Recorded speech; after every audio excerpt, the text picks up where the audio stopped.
The Hindu Editorial Dictation, 5th February 2021. 100 words per minute. 5 seconds.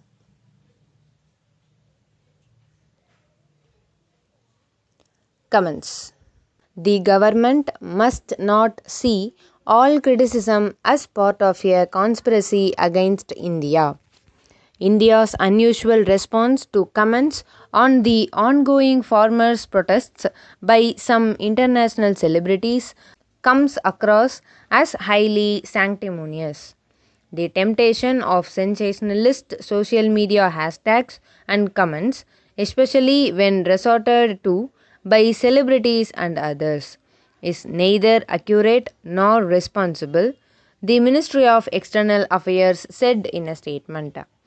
It advised these celebrities to ascertain facts and properly understand the issues at hand before rushing to comment on such matters.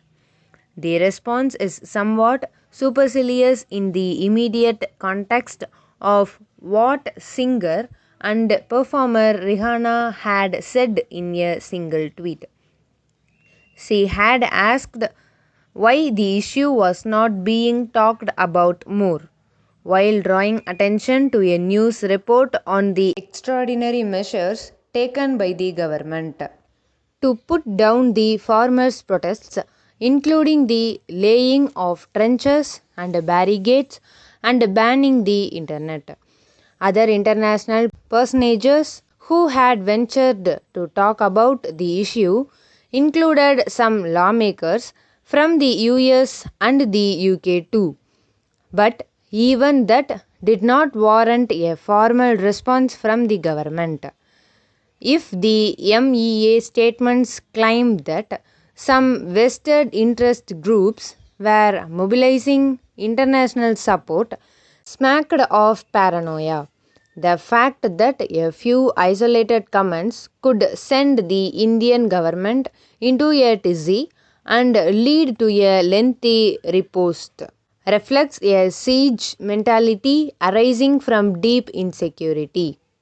Whether it is organized dissent within the country or informal criticism from elsewhere, it sees everything as a conspiracy against itself, a design on the country's unity, and the stuff of propaganda.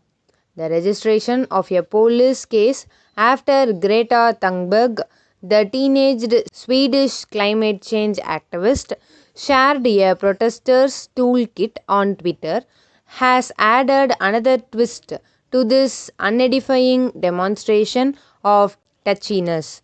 Many Indian celebrities from the fields of cinema and sports joined issue with Rihanna to state their case against what they saw as external interference.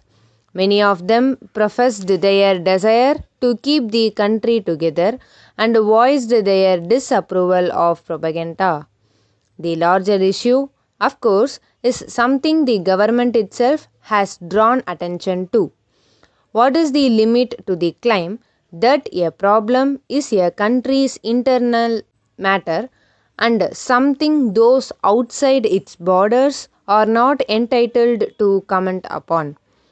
Given India's recent comment voicing concern over the military takeover in Myanmar or the attack on Capitol Hill in the US, and its oft expressed views on developments in neighboring countries, it requires no iteration that some issues that have a bearing on human rights, survival of democracy, and international relations do tend to invite comment. It is not as if only the farmers' protests have got traction overseas.